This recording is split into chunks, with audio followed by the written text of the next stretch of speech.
Oasis fertility सोबत तुमची पेरेंटहुडची यात्रा सुरू करा in the good hands of science. सकाळपासूनच अजित पवारांचा बीडमध्ये पाहणी दौरा सुरू। कर्जमाफीच्या प्रश्नावरून अजित पवार भडकले। शेतकऱ्यांचं दुःख आम्हालाही कळतं, सगळ्यांचं सोंग आणता येतं, पैशाचं सोंग करता येत नाही, अजितदादांचा संताप। पैशांचं सोंग आणता येत नाही तर सरकार चालवू नका, दरोडेखोरीमुळे पैशांचं सोंग आणता येत नाही असं बोलण्याची वेळ अजित पवारांच्या वक्तव्यानंतर संजय राऊतांची टीका। सकाळपासूनच अजित पवारांचा बीडमध्ये पाहणी दौरा सुरू। आजपासून तात्काळ 5,000 आणि धान्य देणार, अजित पवारांची घोषणा। महिलेने रडून अजित पवारांसमोर गाऱ्हाणं मांडलं। मुख्यमंत्री फडणवीस आणि उपमुख्यमंत्री शिंदेंची पाहणी दौऱ्यानंतर आज एकत्रित बैठकीमध्ये मदतीच्या निकषावर चर्चा होण्याची शक्यता। राज्यातील बळीराजावर आसमानी संकट, मुख्यमंत्री आणि दोन्ही उपमुख्यमंत्र्यांचा बांधावर जात, शेतकऱ्याला धीर। सोलापूरसह लातूर, धाराशिव, करमाळा माढ्यातील पूरस्थितीचा आढावा। शेतकऱ्यांना सरसकट मदत करणार, पंचनाम्यांवर कार्यवाही सुरू। ड्रोनसह मोबाईलमधीलही फोटो पंचनाम्यासाठी मान्य करू, मुख्यमंत्री फडणवीसांची माहिती। मुख्यमंत्री फडणवीसांकडून सोलापुरात निमगाव आणि दारफळ गावात पाहणी, शेतकऱ्यांना दिवाळीपूर्वीच तातडीची मदत करणार, आवश्यक तिथे निकष शिथिल करणार, फडणवीसांची घोषणा। पूरस्थितीवरून राज ठाकरे आणि आदित्य ठाकरेंचं मुख्यमंत्र्यांना पत्र, कुठल्याही निकषांची चौकट न ठेवता सरसकट ओला दुष्काळ जाहीर करा, एकरी 30,000 रुपयांची मदत द्या, फडणवीसांकडे मागणी। शेतकऱ्यांचं साठवणुकीतलं धान्यही अतिवृष्टीच्या पाण्यात भिजलं, उपकार केल्याप्रमाणे 7,000 नको तर हेक्टरी 50,000ची मदत करा, रोहित पवार यांची सरकारकडे मागणी।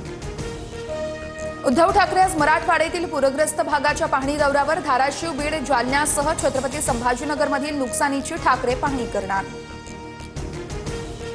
सोलापूर विजयपूर राष्ट्रीय महामार्ग वाहतुकीसाठी ठप्प, दक्षिण सोलापूर तालुक्यातील हत्तूर जवळील महामार्गावर अजूनही पाणीच, सीना नदीने रौद्ररूप धारण केल्यानं अनेक भागात अजूनही पूर। राज्यात 29 सप्टेंबरपर्यंत मुसळधार पावसाचा इशारा, मराठवाड्यातील काही भागात 27 सप्टेंबर रोजी पावसाची तीव्रता अधिक असणार। खासदार सुप्रिया सुळेंची केंद्रीय कृषी मंत्री शिवराजसिंह चौहान यांच्यासोबत पूरस्थिती संदर्भात चर्चा, महाराष्ट्राला मोठ्या पॅकेजची गरज, केंद्रानं मदत करावी, सुळेंची मागणी। धाराशिवमधील पूरग्रस्तांना उपमुख्यमंत्री शिंदेंकडून मदतीचा हात, किटवर शिंदे आणि पालकमंत्री सरनाईकांचा फोटो तर पाण्याच्या बाटल्यांवर फोटो लावून मदत होत नाही ही प्रसिद्धी, राऊतांची टीका। भाजपसह शिवसेना आणि राष्ट्रवादीचे मंत्री, आमदार, खासदार पूरग्रस्तांना मदत करणार, 1 महिन्याचा पगार मुख्यमंत्री सहाय्यता निधीत जमा करणार। दक्षिणेतून स्तंभ हातात घेऊन टोळी येते आणि सदना चक्कर टाकून त्या ठिकाणी तो स्तंभ स्थिर करते, हा निर्णय कुणी घेतला याची चर्चा होत नाही, नवीन संसद भवनावरून शरद पवारांचा केंद्र सरकारवर निशाणा। उपमुख्यमंत्री एकनाथ शिंदेंकडून मुंबईमध्ये स्वच्छता अभियान, पंतप्रधान नरेंद्र मोदींच्या संकल्पनेतून स्वच्छता अभियानाचं आयोजन। केंद्रीय गृहमंत्री अमित शहा खासगी कार्यक्रमासाठी आज मुंबई दौऱ्यावर, परळमधील कार्यक्रमाला राहणार उपस्थित। केंद्र सरकारने सीडीएस जनरल अनिल चौहान यांचा कार्यकाळ वाढवला, जनरल अनिल चौहान 30 मे 2026 पर्यंत सीडीएस पदावर असतील।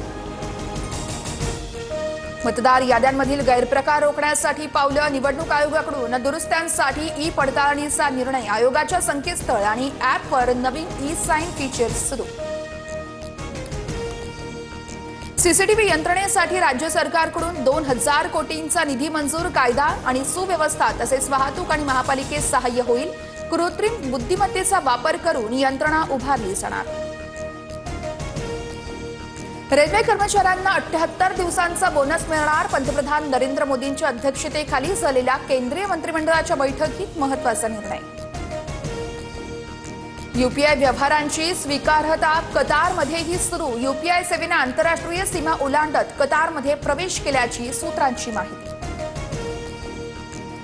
लडाख ओएसिस फर्टिलिटी सोबत तुमची पेरेंटहुडची यात्रा सुरू करा in the good hands of science.